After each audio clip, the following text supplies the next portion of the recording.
बोलो। अभी नहीं पढ़ना था, रूम पे पढ़ना होता है ये, नहीं पता है ना आपको। नेक्स्ट, दानों के प्रसंस्करण की ड्राई विधियां बताओगे, शुष्क विधियां।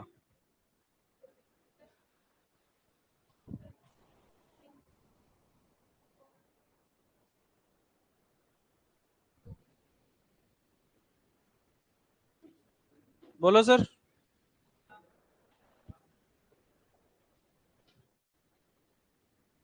हाँ सर, आप बताएंगे। बोलो सर।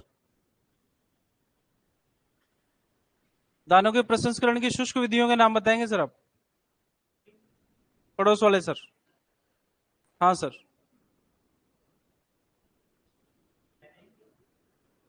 एक हो गया सर। एक ही हुआ है सर।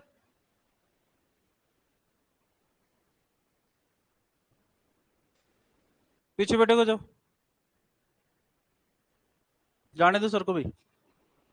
अरे जाने दो इसको यार, कैसे पागल आदमी हो तुम। बैठने दो सर को। क्या हुआ, पीछे जाओगे सर।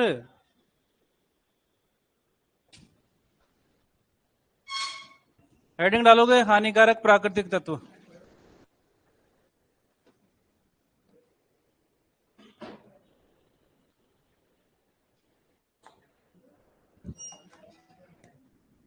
हानिकारक प्राकृतिक तत्व।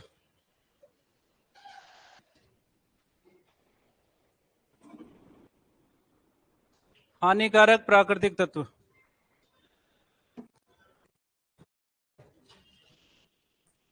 कौन से तत्व।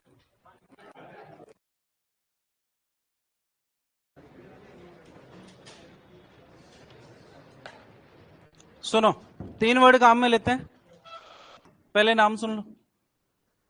एक तो आते हैं टॉक्सिक प्लांट्स,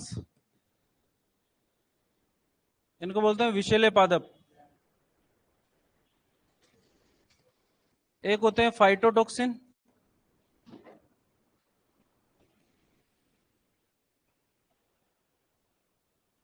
फाइटोटॉक्सिन, इनको प्लांट टॉक्सिन भी कहते हैं।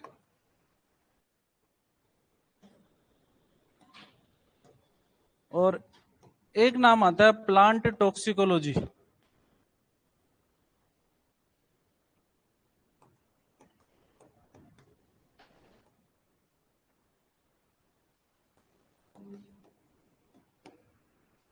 सबसे पहला वर्ड कौन सा है, फिर फाइटोटॉक्सिन और फिर प्लांट टॉक्सिकोलॉजी। टॉक्सिक प्लांट्स या विषैले पादप वो होते हैं जिनको खाने पर पशु के अंदर कोई एडवर्स इफेक्ट या हानिकारक प्रभाव उत्पन्न होता है। ठीक है। सामान्यतः ऐसे टॉक्सिक प्लांट्स को हमारा जो पशु है वो जानता है, चाहे वो स्मेल के द्वारा जाने, चाहे उसकी संरचना देखकर जाने, लेकिन कैसे ही जाने। तो सामान्य स्थिति के अंदर तो वो टॉक्सिक प्लांट्स को खाता नहीं है, लेकिन मान लो अकाल जैसी परिस्थिति हो गई जहां पर वो खाने के लिए कुछ भी नहीं बचा, तो पेट भरने के लिए कुछ तो खाना पड़ेगा, उस टाइम पर ये टॉक्सिक प्लांट्स को खाएगा, जिसकी वजह से पशु की मृत्यु तक हो सकती है। ठीक है। ऐसे पादपों को अपन क्या बोलेंगे, टॉक्सिक प्लांट्स बोलेंगे। इन टॉक्सिक प्लांट्स में पाए जाने वाले जो विषैले पदार्थ होते हैं उनको बोलते हैं फाइटोटॉक्सिन। क्या बोलते हैं, या फिर प्लांट टॉक्सिन। और इन पदार्थों का अध्ययन क्या कहलाता है, क्या कहलाता है, प्लांट टॉक्सिकोलॉजी। तो पादपों में पाए जाने वाले विषैले पदार्थों का अध्ययन तो क्या कहलाता है, प्लांट टॉक्सिकोलॉजी। क्या कहलाता है, प्लांट टॉक्सिकोलॉजी। और पादपों में पाए जाने वाले हानिकारक विषैले तत्व क्या कहलाते हैं। और जिन पादपों के अंदर फाइटोटॉक्सिन्स पाए जाते हैं उनको क्या बोलते हैं। दिक्कत यहां तक, लिखो पहले। सबसे पहले लिखोगे toxic plants. Toxic plants,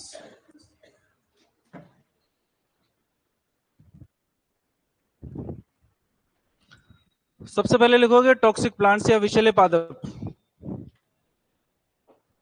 toxic plant या विषैले पादप लिखो इसके अंदर। वे पादप जिन्हें सामान्य या अधिक मात्रा में खा लेने पर,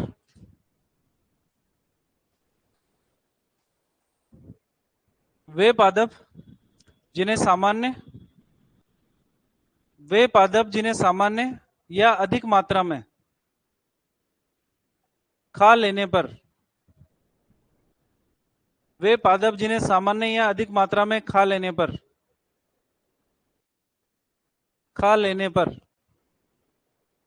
पशु में हानिकारक प्रभाव उत्पन्न होते हैं।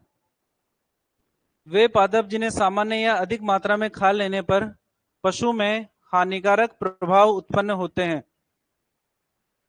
हानिकारक प्रभाव उत्पन्न होते हैं। हानिकारक प्रभाव उत्पन्न होते हैं। उत्पन्न होते हैं। टॉक्सिक प्लांट कहलाते हैं। टॉक्सिक प्लांट कहलाते हैं। टॉक्सिक प्लांट कहलाते हैं। टॉक्सिक प्लांट कहलाते हैं। ठीक है। इन्हें खाने से पशु में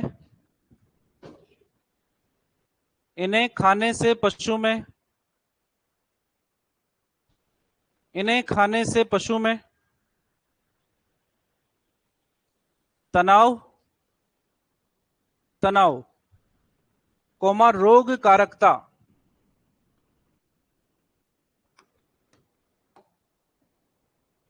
तनाव रोग कारकता अथवा मृत्यु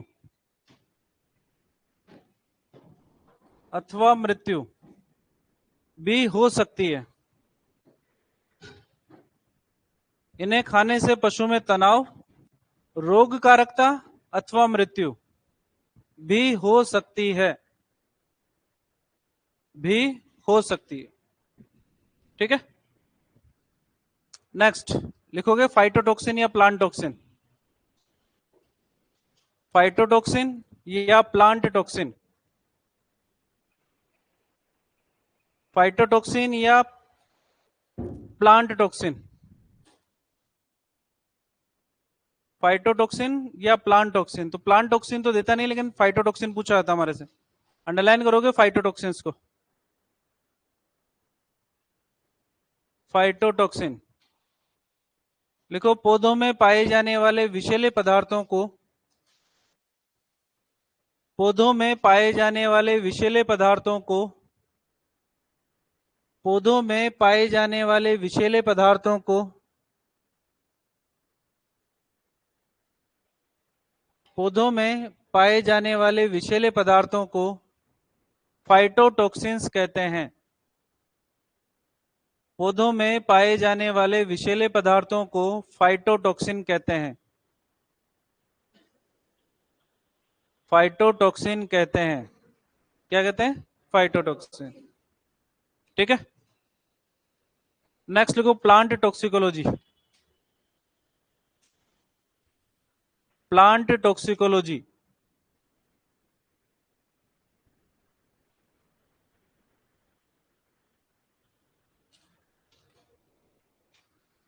प्लांट टॉक्सिकोलॉजी लिखो फाइटोटॉक्सिन्स का अध्ययन ही प्लांट टॉक्सिकोलॉजी कहलाता है। फाइटोटॉक्सिन्स का अध्ययन ही फाइटोटॉक्सिन का अध्ययन ही प्लांट टॉक्सिकोलॉजी कहलाता है। फाइटोटॉक्सिन्स का अध्ययन ही प्लांट टॉक्सिकोलॉजी कहलाता है। प्लांट टॉक्सिकोलॉजी कहलाता है।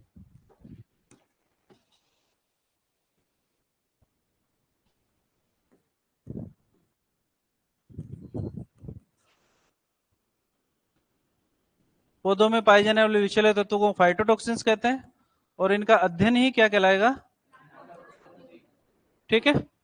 एक सारणी बनाना चाह रहे हैं हम, जो सीधी सीधी बात करेंगे, कोई फालतू बात नहीं हमारे पास में। क्वेश्चन सिंपल तरीके से पूछा जाएगा आपसे, किसी पौधे का नाम दिया जाएगा और पूछा जाएगा इसमें कौन सा फाइटोटॉक्सिन पाया जाता है, या फिर फाइटोटॉक्सिन का नाम देके आपसे पौधे का नाम पूछा जाएगा। ठीक है। एक सारणी बनाना चाह रहे हैं, सारणी के अंदर लिखेंगे अपन विषैला पौधा,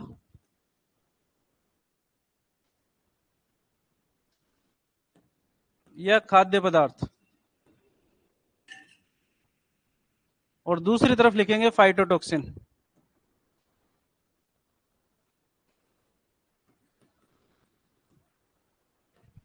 फाइटोटॉक्सिन बनाओ सारणी।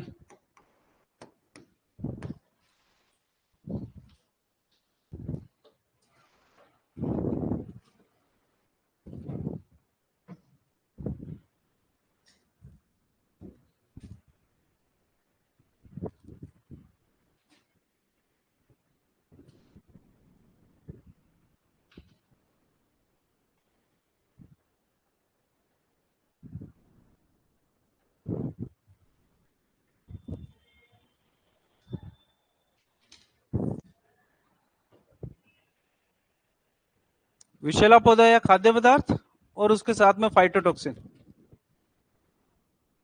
ठीक है, सुनते जाओ, बाद में लिखोगे।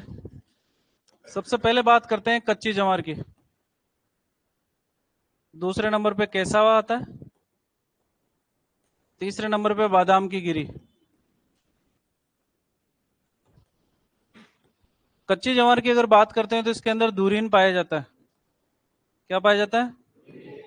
कैसावा की अगर बात करते हैं तो इसके अंदर लिनोमेरिन पाया जाता है। और बादाम की गिरी की अगर बात करते हैं तो इसके अंदर एमाई ग्लेडिन पाया जाता है। नहीं सर, टाइम क्या हो रहा है?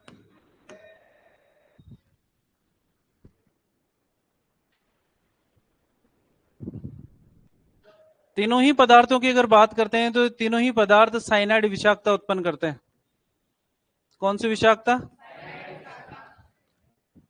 साइनाइड विषाक्तता उत्पन्न करते हैं। आपके लिए इंपॉर्टेंट है कच्ची ज्वार। क्या है? कच्ची ज्वार में क्या पाया जाता है जो कौन सी विषाक्तता उत्पन्न करता है? ठीक है, कच्ची ज्वार के अंदर धुरीन पाया जाता है जो साइनोजेनिक होता है, यानी साइनाइड विषाक्तता उत्पन्न करने वाला होता है। साइनाइड विषाक्तता की अगर थोड़ी सी बात करें तो आपको याद होंगे जब अपन ने पढ़े थे खनिज लवण। क्या पढ़े थे? खनिज लवण। साइटोक्रोम ऑक्सीडेज एंजाइम में कौन सा तत्व पाया जाता है? कॉपर। सामान्य रूप से अगर बात करें तो Hb+O2 ये दोनों मिलकर निर्माण करते हैं HbO2 का। एंजाइम कौन सा चाहिए? Cytochrome oxidase. कौन सा एंजाइम चाहिए? और इस साइटोक्रोम ऑक्सीडेज एंजाइम के अंदर क्या पाया जाता है? कॉपर पाया जाता है। साइनाइड विषाक्तता की अगर बात करते हैं तो साइनाइड विषाक्तता के अंदर HCN टूटता है H+ और Cn- में। किसके अंदर? H+ और Cn- में। और ये Cn- जाकर बॉन्ड करता है किससे? कॉपर के साथ में, जिसके कारण ये साइटोक्रोम ऑक्सीडेज काम नहीं कर पाता। साइटोक्रोम ऑक्सीडेज काम नहीं करेगा तो हीमोग्लोबिन और ऑक्सीजन के होते हुए भी ऑक्सीहीमोग्लोबिन का निर्माण नहीं होगा और ऑक्सीजन का परिवहन भी नहीं होगा। ऑक्सीजन का परिवहन नहीं होने के कारण उत्तकों में ऑक्सीजन की कमी होगी, जिसके कारण ऊर्जा का उत्पादन भी नहीं होगा। और ऊर्जा का उत्पादन नहीं होगा तो कोशिकाओं की क्या हो जाएगी? मृत्यु हो जाएगी। कोशिकाओं की मृत्यु हो गई तो जानवर भी मरी गया हमारा। ठीक है, तो कच्ची ज्वार खिलाने पर कौन सी विषाक्तता होती है?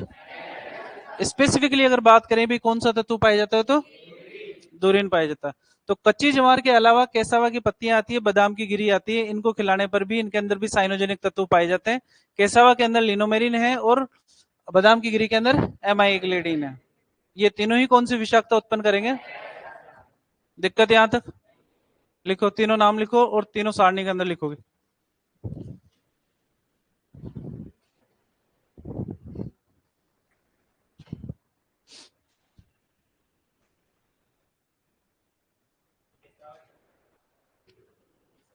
केसावा पेड़ होता है। तुम एग्रीकल्चर वाले हो, तुम्हारे को ज्यादा पता होंगे मेरे ख्याल से, अपने को नहीं पता भाई। लेसुआ अलग चीज होती है, केसावा अलग चीज होती है।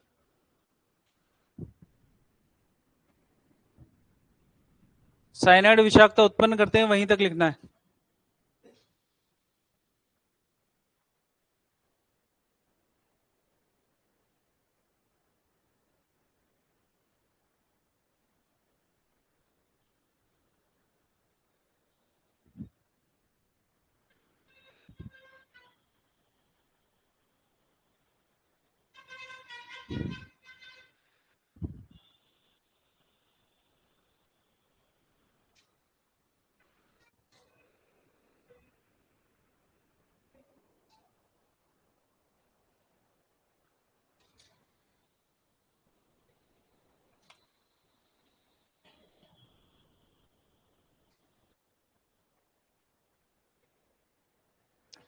नोट्स के अलावा कुछ भी पढ़ने की जरूरत है क्या सर? नहीं है? लिख लिया? नोट डाल के लिखो।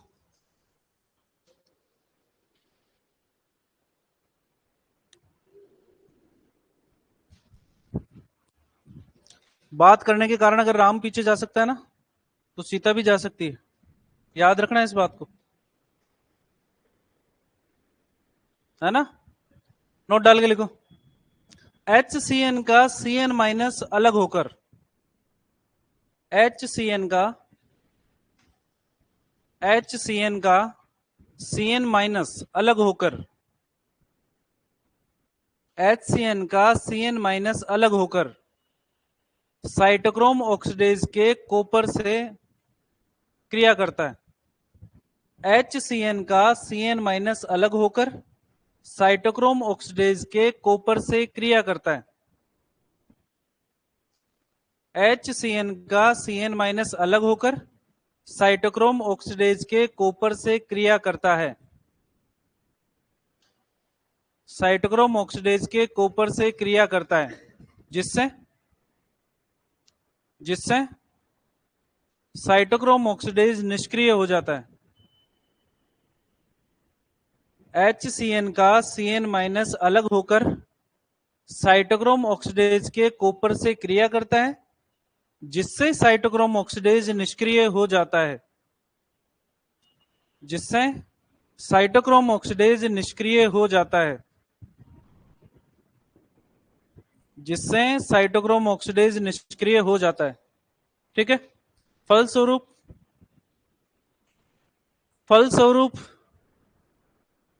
हीमोग्लोबिन ऑक्सीजन से जुड़ नहीं पाता।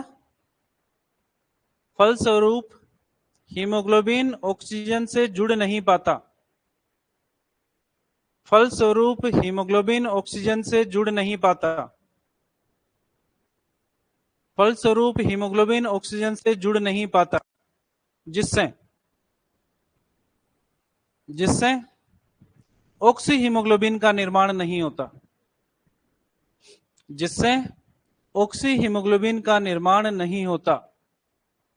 जिससे ऑक्सी हीमोग्लोबिन का निर्माण नहीं होता।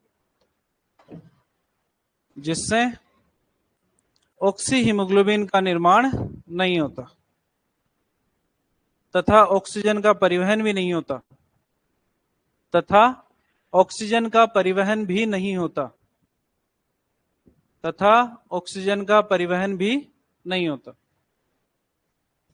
तथा ऑक्सीजन का परिवहन भी नहीं होता। ठीक है, कंटिन्यू करो इसी को। कोशिकाओं में ऑक्सीजन की कमी होने के कारण, कोशिकाओं में ऑक्सीजन की कमी होने के कारण, कोशिकाओं में ऑक्सीजन की कमी होने के कारण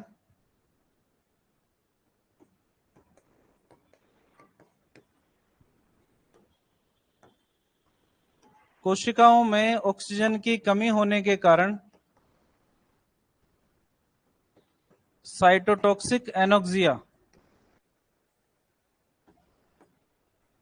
साइटोटॉक्सिक एनोक्सिया के कारण पशु की मृत्यु हो जाती है। कोशिकाओं में ऑक्सीजन की कमी होने के कारण साइटोटॉक्सिक एनोक्सिया से पशु की मृत्यु हो जाती है। साइटोटॉक्सिक एनोक्सिया से पशु की मृत्यु हो जाती है। ठीक है, तो कोशिकाओं में ऑक्सीजन की कमी होने के कारण कोशिकाओं का नष्ट हो जाना ही क्या कहलाता है? Cytotoxic anoxia. तो मृत्यु किसके कारण होगी? साइटोटॉक्सिक एनोक्सिया कारण। जबकि विषाक्तता कौन सी होगी? साइनाइड विषाक्तता। दिक्कत यहां तक है क्या? चले आगे। चौथे नंबर पे अगर बात करते हैं तो हमारे पास में आता है चावल का तूड़ा। इसको बोलते हैं राइस स्ट्रा। राइस स्ट्रा की अगर बात करते हैं तो SE की अधिकता होती है, जिसके कारण कौन सी डिजीज होती है? Alkali disease. कौन सी? और अधिक मात्रा में चावल का तूड़ा खिलाने से,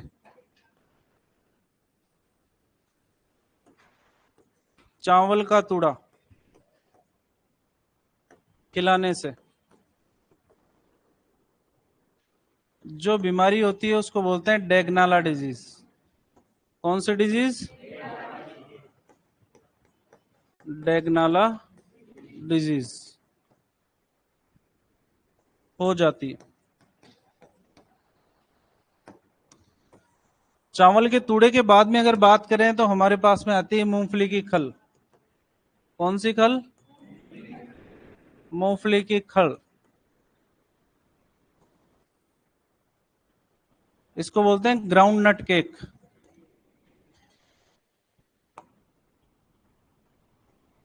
ग्राउंड नट केक, मूंगफली की खल। इसके अंदर पाया जाता है एफ्लाटॉक्सिन। क्या पाया जाता है? एफ्लाटॉक्सिन।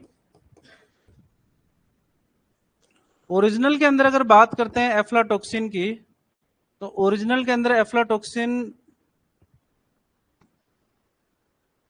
वो मिलता है एक कवक से जिसका नाम है एस्परजिलस फ्लेवस।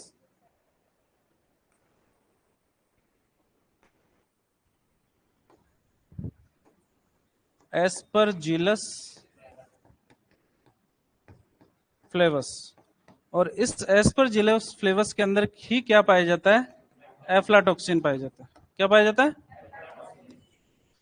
मूंगफली की जो खल होती है, अगर उसके अंदर नमी की मात्रा ज्यादा होती है तो उस केस के अंदर उसके ऊपर कवक या फफूंद लग जाती है और उसका नाम है एस्परजिलस फ्लेवस। और इस एस्परजिलस फ्लेवस के द्वारा ही श्रावण किया जाता है एफ्लाटॉक्सिन का। ठीक है, तो एफ्लाटॉक्सिन का सोर्स तो एग्जैक्ट क्या है? एस्परजिलस फ्लेवस। और ये एस्परजिलस फ्लेवस किसके ऊपर पाई जाती है? मूंगफली की खल के अंदर। इसलिए हम बोल देते हैं कि मूंगफली की खल के अंदर भी क्या पाया जाता है? दोनों में से एक चूज करना हो तो क्या चूज करोगे? क्योंकि उत्पन्न किसके कारण हो रही है?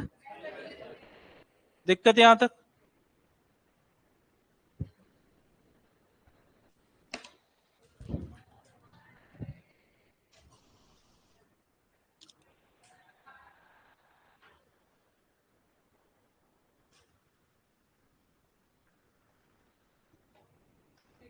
साइनाइड विषाक्तता में एंटीडोट क्या देते हैं?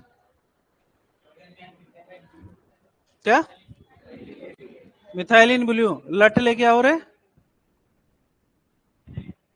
हाँ, सोडियम नाइट्रेट या सोडियम थायोसल्फेट, है ना? फार्मा पढ़ोगे रे? अभी तुम पढ़ ली क्या? अब पढ़ोगे।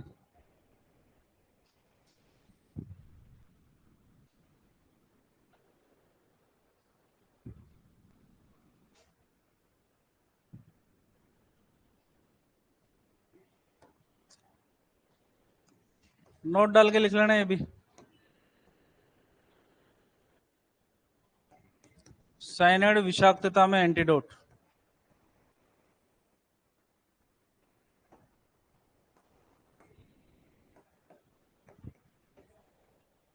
सोडियम नाइट्रेट और सोडियम थायोसल्फेट।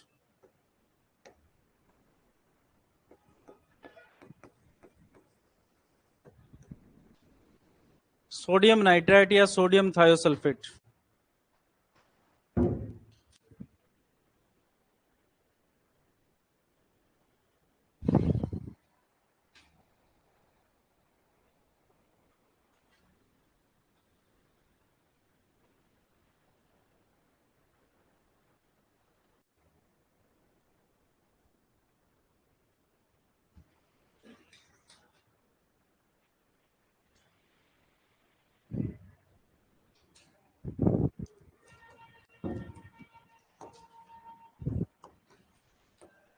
अलसी की खल की अगर बात करते हैं तो इसके अंदर लिनोमेरिन,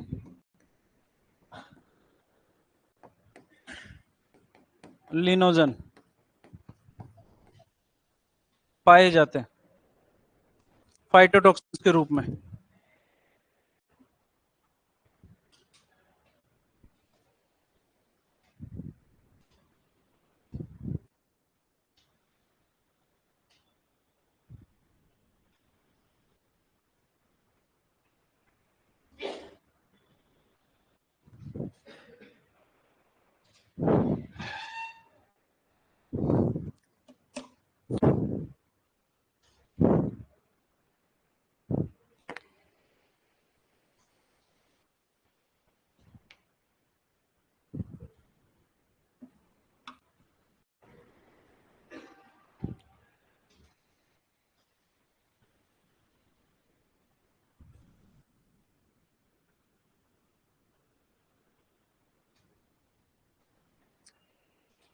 एफ्लाटॉक्सिन का सोर्स है एस्परजिलस फ्लेवस। और एस्परजिलस पाई जा रही है मूंगफली की खल के अंदर, इसीलिए मूंगफली की खल के अंदर एफ्लाटॉक्सिन लिखा है। ऐसा नहीं कि मूंगफली के खल के अंदर सामान्य रूप से एफ्लाटॉक्सिन पाया जाता है। सर न्यूट्रिशन कितने दिनों में पूरी हो जाएगी, इससे क्या फर्क पड़ता है?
लिख लिया सबने?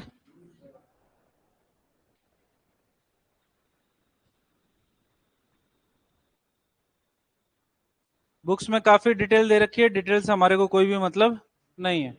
सिंपल सा क्वेश्चन पूछा जाएगा कि अलसी की खल के अंदर क्या पाया जाता है? लिनोमेरिन। या फिर निम्न में से किसकी खल में लिनोमेरिन पाया जाता है? अलसी की खल के अंदर। इतना याद रखना हमारे को।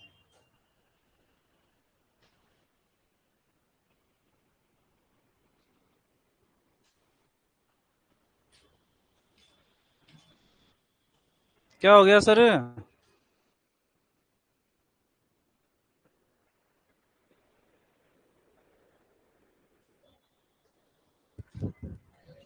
दिक्कत यहां तक?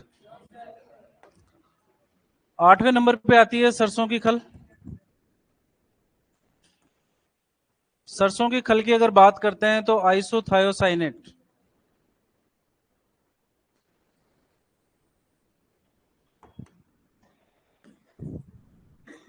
या ग्लूकोनियोलेट।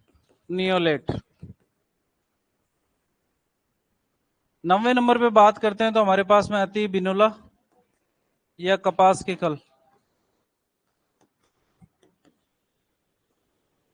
बिनोला या कपास को गोसिपियम बोलते हैं। इसके अंदर पाया जाता है गोसिपोल। क्या पाया जाता है? गोसिपोल। 10वें नंबर पे बात करते हैं तो हमारे पास में आती है सोयाबीन की खल। सोयाबीन की खल की अगर बात करते हैं तो इसके अंदर पाया जाता है एंटी विटामिन ए और डी। ऐसा तत्व जो विटामिन ए और डी के बाउंड करने का काम करता है। दूसरा नाम आता है फाइटोस्ट्रोजन। क्या नाम आता है? मादा में प्रमुख हार्मोन कौन सा होता है? एस्ट्रोजन, जो हीट में लाने के लिए जिम्मेदार होता है। फाइटोस्ट्रोजन बेसिकली सोयाबीन की खल के अंदर पाया जाता है, जिसकी वजह से फीमेल के अंदर एस्ट्रोजन का लेवल बढ़ा हुआ ही रहता है, जिसकी वजह से वो कंसीव नहीं कर पाती, लगातार हीट के अंदर रहती है। इसको बोलते हैं फाइटोस्ट्रोजन। ठीक है। तो सरसों की खल में तो कौन सा है? आइसोथायोसाइनेट या ग्लूकोनियोलेट। बिनोले या कपास की खल में, और सोयाबीन की खल में, या फिर 11वें नंबर पे बात करते हैं रिज का। रिजके के अंदर पाया जाता है सेपोनिन। क्या पाया जाता है? और इस सेपोनिन के कारण ही क्या आता है? ब्लोट या अफरा। क्या आता है? उत्पन्न करता है। इसके अलावा अगर बात करते हैं 12वें नंबर पे, नाम आता है सुबबुल। क्या नाम आता है? और इसके अंदर पाया जाता है माइमोसिन। क्या पाया जाता है? माइमोसिन। दिक्कत यहां तक?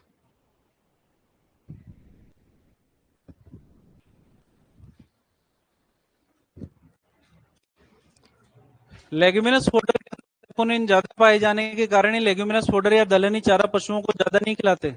सामान्य चारे की अगर बात करते हैं तो 1/3 भाग हरा चारा था और 2/3 भाग सूखा चारा था। लेकिन लेग्यूमिनस फोडर होने की स्थिति के अंदर 3/4 भाग तो सूखा चारा और 1/4 भाग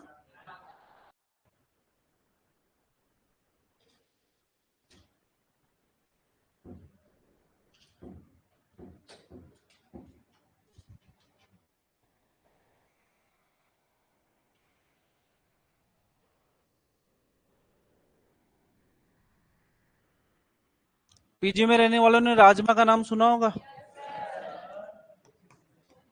पीजी वालों को पता नहीं क्यों फेवरेट है ये कचरा।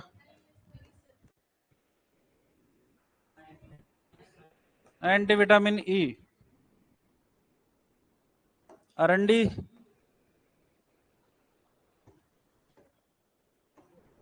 रिसिन।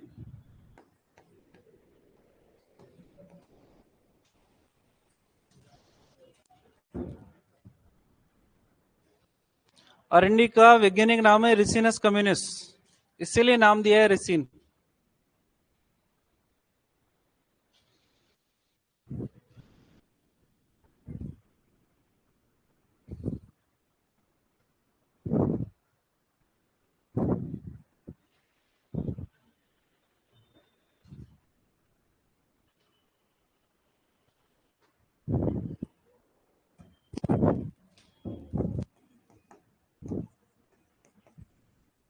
मोलासेज या शीरा की अगर बात करते हैं तो इसके अंदर पाया जाता है ऑक्सलेट।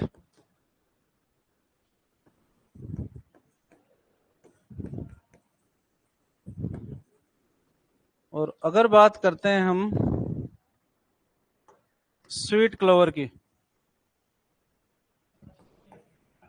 इसके अंदर पाया जाएगा वारफेरिन। और इस वारफेरिन को ही क्या नाम दिया था? एंटी विटामिन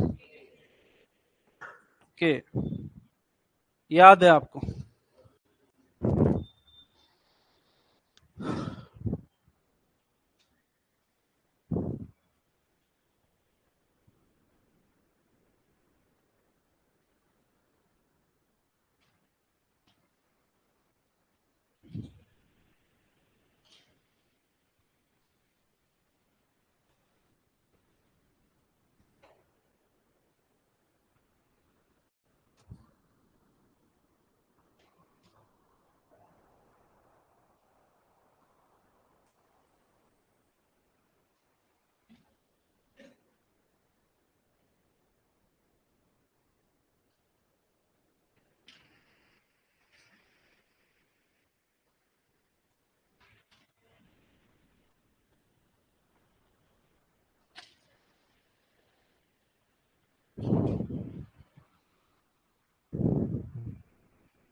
लिख लिया?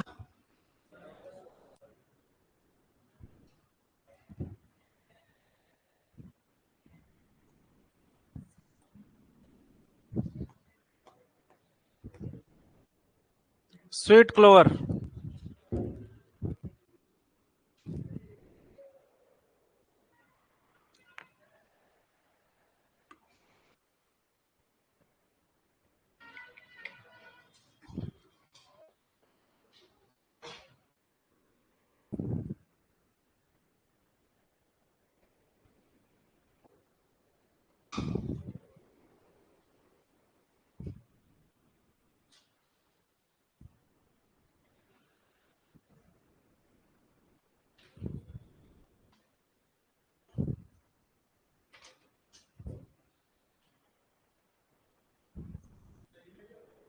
वारफेरिन को एंटी विटामिन के भी कहते हैं।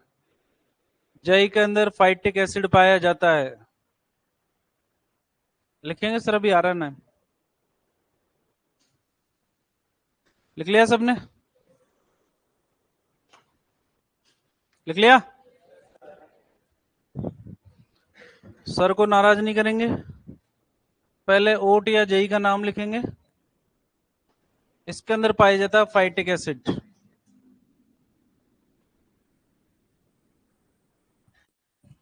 फाइटिक अम्ल। जेई के बाद में बात करते हैं तो हमारे पास में आता है आंख, जिसको आप आंकड़ा भी बोलते हो। इसके अंदर पाया जाता है टेनिन। क्या पाया जाता है? इसके पास में आती है रति। रति को हम एब्रस प्रेक्टोरियस, इसके अंदर पाया जाता है एब्रिन। एब्रिन। 20वें नंबर पे आती है लेंटाना कैमरा।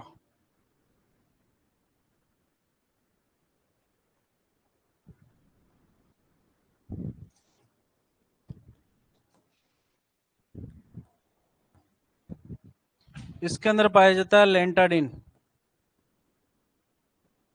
21वें नंबर पे अगर बात करते हैं तो हमारे पास में आता है धतूरा। धतूरे के अंदर पाया जाता है हायोसाइमिन और हायोसिन।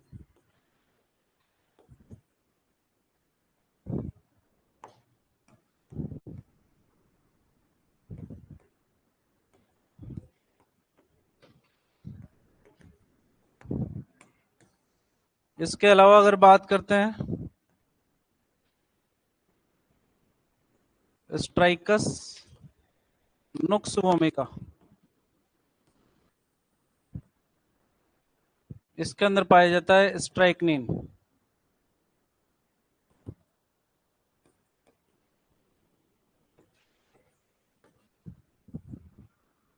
स्ट्राइकनिन। एब्रस प्रिक्टोरियस या रत्ती के बीजों का उपयोग पहले ज्वेलरी को तोलने के अंदर किया जाता था, है ना?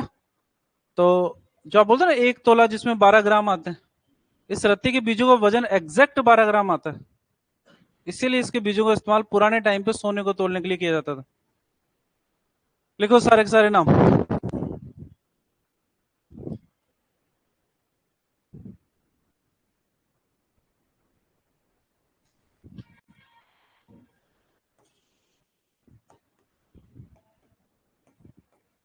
आर्जिमोन मैक्सिकाना,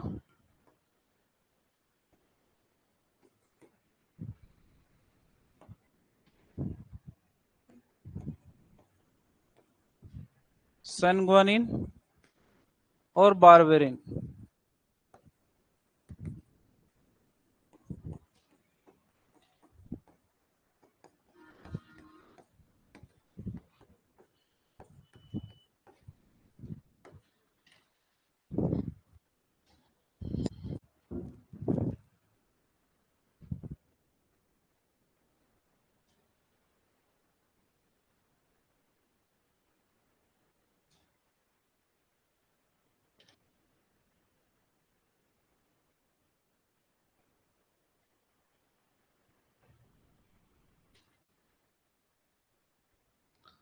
सर हर सर ने यूट्यूब की एमसीक्यू की क्लास में तो सोयाबीन का ट्रिप्सिन इनहिबिटर बताया है, क्या वो गलत है?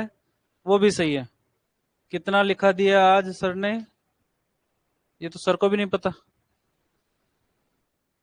तुम्हारे पेज और मेरे पेज अलग अलग चलते हैं।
लिख लिया सबने?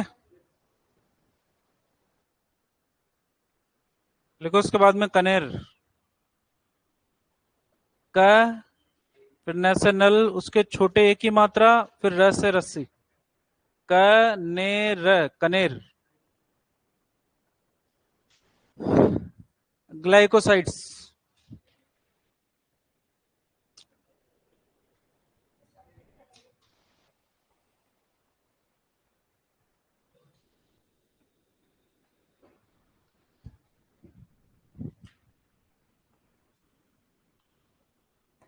कनेर, ग्लाइकोसाइड,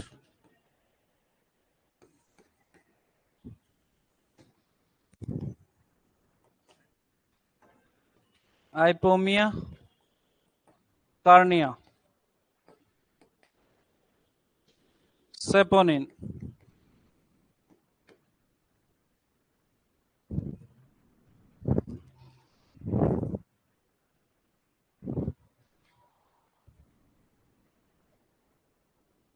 आइपोमिया कार्निया।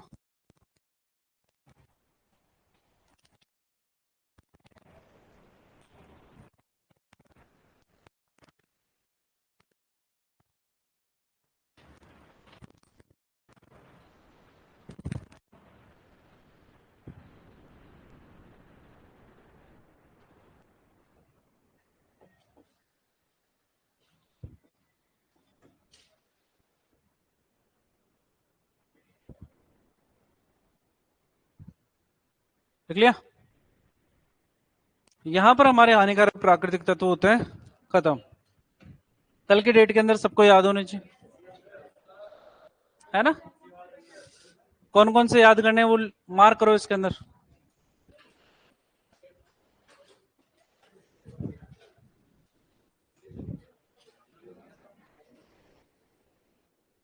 सबसे पहले कच्ची जवार, अंडरलाइन करोगे, साइनाइड विषाक्तता। कच्ची जवार, साइनाइड विषाक्तता, सबसे पहले।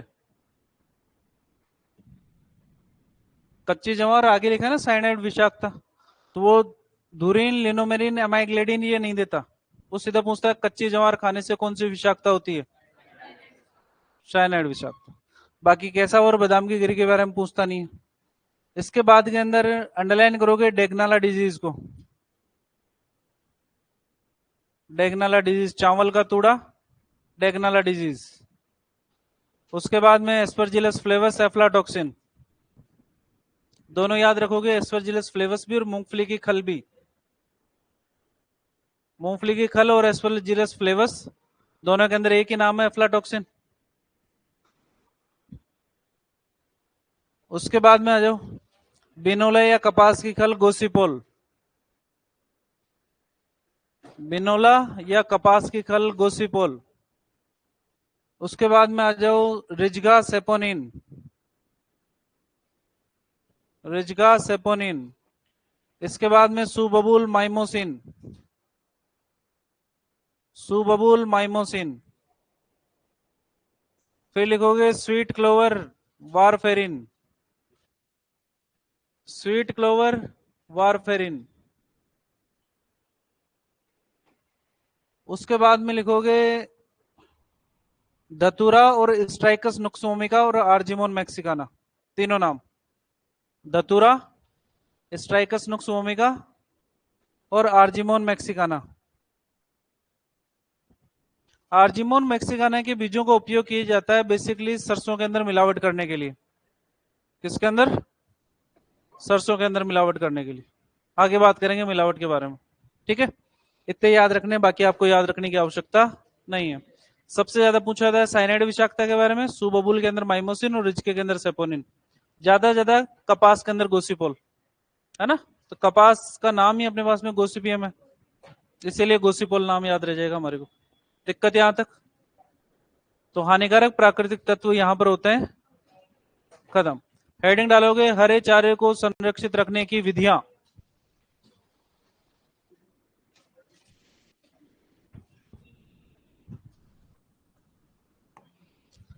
हरे चारे को संरक्षित रखने की विधियां।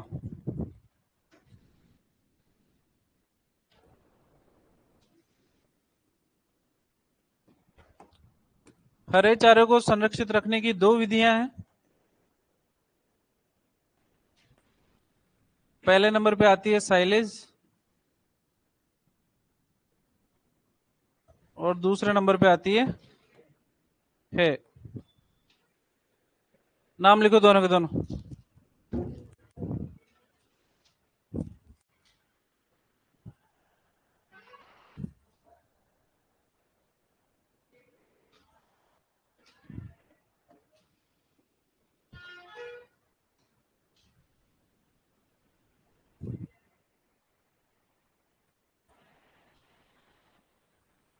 साइलेज और है।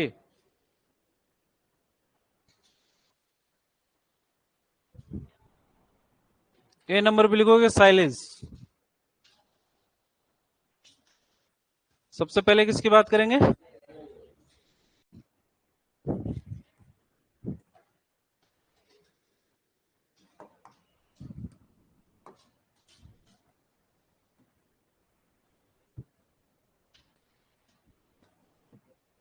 साइलेज। हरे चारे के संरक्षण की आवश्यकता क्यों है? आपको क्यों बनाना है साइलेज और है?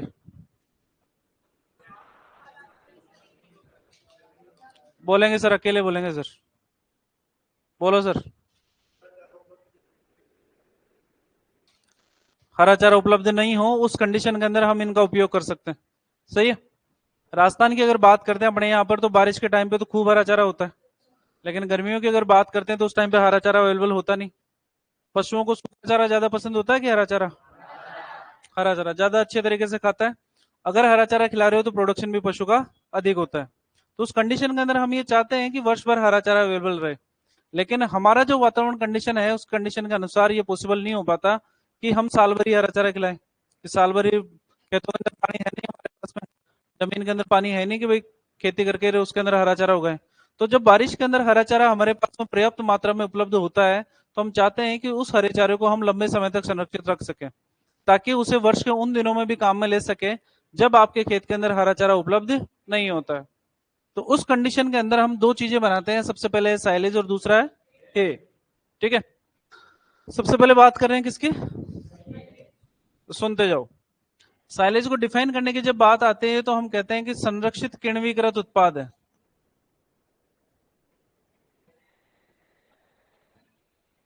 उत्पाद, किण्वीकृत उत्पाद को हम फर्मेंटेड प्रोडक्ट भी कहते हैं,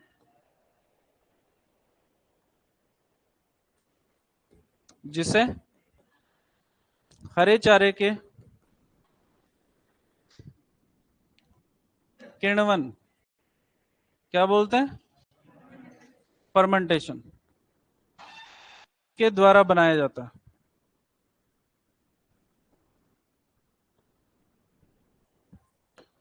ऑप्शन दे रखे हैं आपके पास में, साइलेज, दूसरा दे रखा है, तीसरा उपरोक्त दोनों है, चौथा उपरोक्त में से कोई नहीं। क्वेश्चन तो सुन ले यार, ये भी तगड़ा। अब क्वेश्चन है मेरा, निम्न में से किसमें नमी की मात्रा 10 से 15% होती है? हो गया आंसर गलत। तो पहले सुनना चाहिए। चार ऑप्शन दे रखे हैं, पहला सवाल यही पूछा जाता है कि निम्न में से किण्वीकृत उत्पाद कौन सा है? साइलेज, क्योंकि हरे चारे के किण्वन या फर्मेंटेशन के द्वारा बना रहे हैं। ध्यान रखना, फर्मेंटेशन तभी होगा जब वहां पर ऑक्सीजन नहीं होगी। अगर ऑक्सीजन उपस्थित है तो ऑक्सीकरण होगा, फर्मेंटेशन नहीं होगा। रूमन के अंदर फर्मेंटेशन होता है क्योंकि रूमन के अंदर एनारोबिक अवायवीय अवस्था रहती है, जिसकी वजह से वहां पर फर्मेंटेशन होता है। सामान्य अवस्था के अंदर जहां पर फर्मेंटेशन नहीं होता वहां पर ऑक्सीकरण होता है। हमने पढ़ी थी रेखित पेशियां, हमने कहा था संकुचन तेजी से होने के कारण कौन से अम्ल का निर्माण होता है? तो संकुचन तेजी से होने के कारण मसल्स के अंदर इतनी ऑक्सीजन नहीं पहुंच पाती जितनी पहुंचनी चाहिए। इस कंडीशन के अंदर मसल्स में अवायवीय अवस्था हो जाती है और किण्वन के द्वारा ग्लाइकोजन से किसका निर्माण होता है? लैक्टिक एसिड का। और वो लैक्टिक एसिड जाता है फिर लीवर के पास में, लीवर उसको कन्वर्ट करता है ग्लाइकोजन में, और ग्लाइकोजन कहां पर आ जाती है? मसल्स के अंदर। चक्र कौन सा कहां होता है? यकृत के अंदर। यहां पर भी क्या होगा? फर्मेंटेशन या किण्वन होगा। दिक्कत? दूसरा क्वेश्चन पूछा जाता है हमारे से कि साइलेज बनाने की प्रक्रिया क्या कहलाती है? साइलेज बनाने की प्रक्रिया, इसको बोलते हैं एन साइलिंग। क्या बोलते हैं? एन साइलिंग। तीसरा क्वेश्चन पूछा जाता है साइलेज बनाने के लिए प्रयुक्त गड्ढे।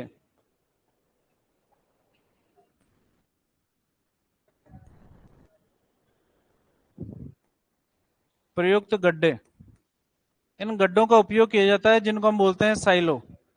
क्या बोलते हैं? साइलो। तो सिंपल सा क्वेश्चन, साइलेज बनाने की प्रक्रिया क्या कहलाती है? और साइलेज बनाने के लिए प्रयुक्त गड्ढे साइलो। पहले बात करते हैं साइलो की। साइलो की अगर बात करते हैं तो साइलो तीन प्रकार के होते हैं। कितने प्रकार के? तीन प्रकार के। तीन प्रकार के साइलो की अगर बात करते हैं तो सबसे पहले आते हैं ट्रेंच साइलो। कौन से साइलो? दूसरे नंबर पे आते हैं टावर साइलो, और तीसरे नंबर पे आते हैं पिट साइलो। कौन से साइलो? पहले नंबर पे कौन सा है? दूसरे पे? तीसरे पे? पिट साइलो। तीनों की अगर बात करते हैं, इनकी तुलना करते हैं, तो ट्रेंच साइलो के अंदर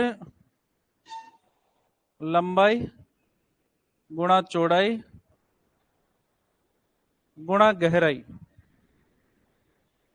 का एक गड्ढा बनाते हैं, है ना।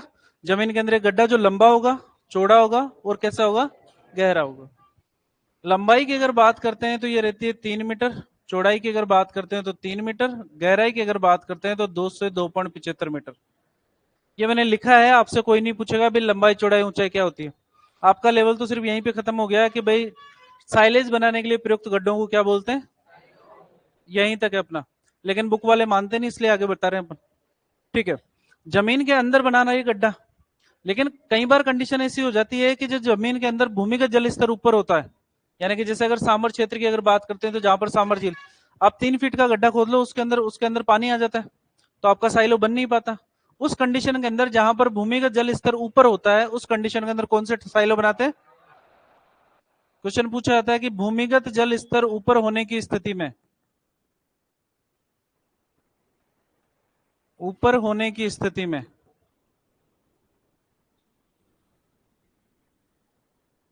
कौन से साइलो बनाते हैं?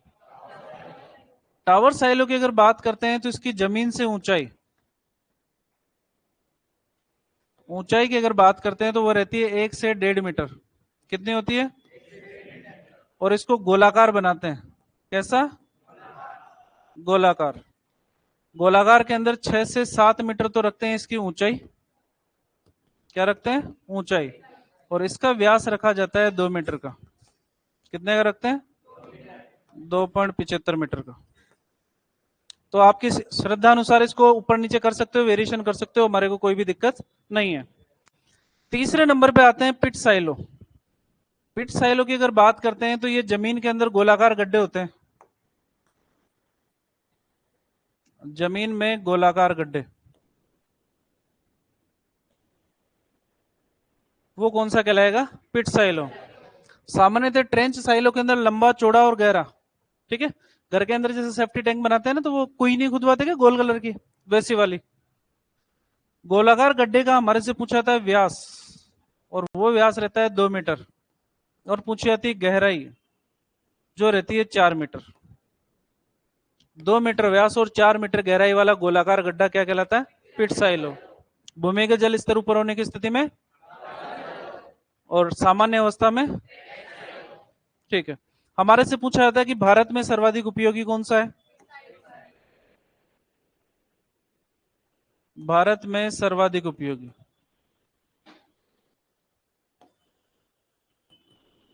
वो कौन सा रहेगा? पिट साइलो। तो सामान्य रूप से अगर देखा जाए तो भारत के अंदर अपने यहाँ पर पानी वानी वाली ज्यादा समस्या ही है, तो भूमिगत जल स्तर बहुत कम ऊपर होता है। उस कंडीशन के अंदर हम गोलाकार साइलो का निर्माण करते हैं जमीन के अंदर, जिसको बोलते हैं पिट साइलो। व्यास रखते हैं 2 मीटर और गहराई रखते हैं 4 मीटर।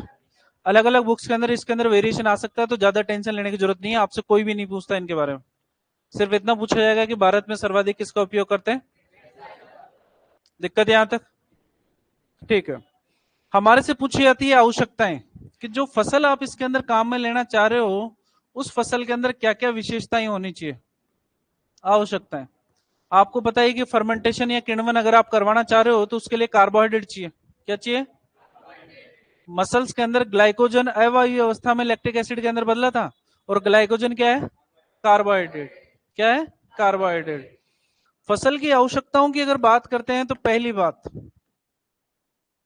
फसल में नमी वो होनी चाहिए 65 से 70%। कितनी होनी चाहिए? 70% होनी चाहिए। अगर लेग्यूमिनस, अब देखो, खुद ही अगर मेरे को खोदना है तो बहुत खोद सकता हूं मैं भी इसके अंदर। मैं यहां पर यह भी लिख सकता हूं कि दलहनी फसल होने पर फसल में नमी 60 से 65% होती है, लेकिन आपसे कोई नहीं पूछेगा, इसलिए मैं लिख भी नहीं रहा यहां पर। ज्ञान नहीं चाहिए, सिलेक्शन चाहिए, तो सिलेक्टिव चीजें ही पढ़नी पड़ेगी आपको उसके लिए। तो फसल के अंदर नमी कितनी होनी चाहिए? दूसरी बात, फसल का तना मोटा व मांसल होना चाहिए,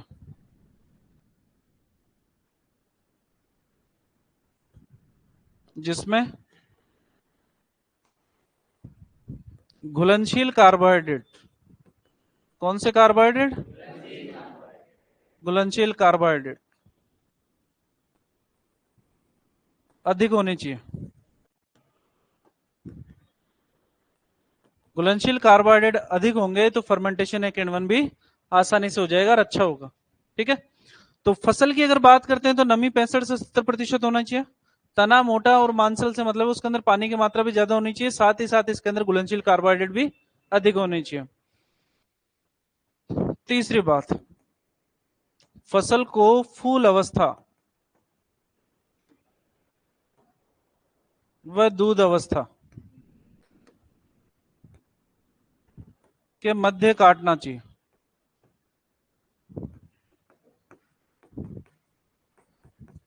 फसल के अंदर बीजों के निर्माण से पहले फूल आने शुरू होते हैं, फूल आने के बाद में बीज बनने शुरू होते हैं। शुरुआत में बीज कच्चे होते हैं, उसके बाद में सूखने के बाद में वो पक जाते हैं।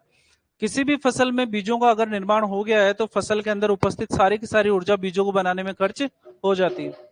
और हम ये चाहते हैं कि हरा चारा हमारा पौष्टिक रहे, इसलिए बीज उसके अंदर बनने नहीं देने, क्योंकि बीज बन गए तो बीजें तो अपन दाने के रूप में काम में लेंगे, हम फसल को काटना चाह रहे हैं।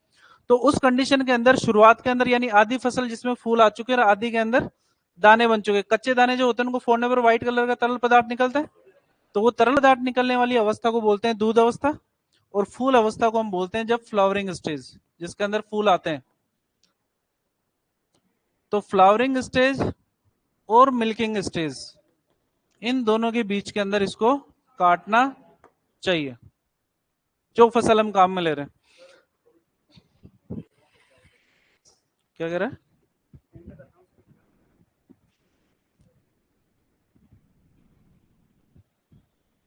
रुक जा रुक जा, बोल दो लाइव वालों को पहले।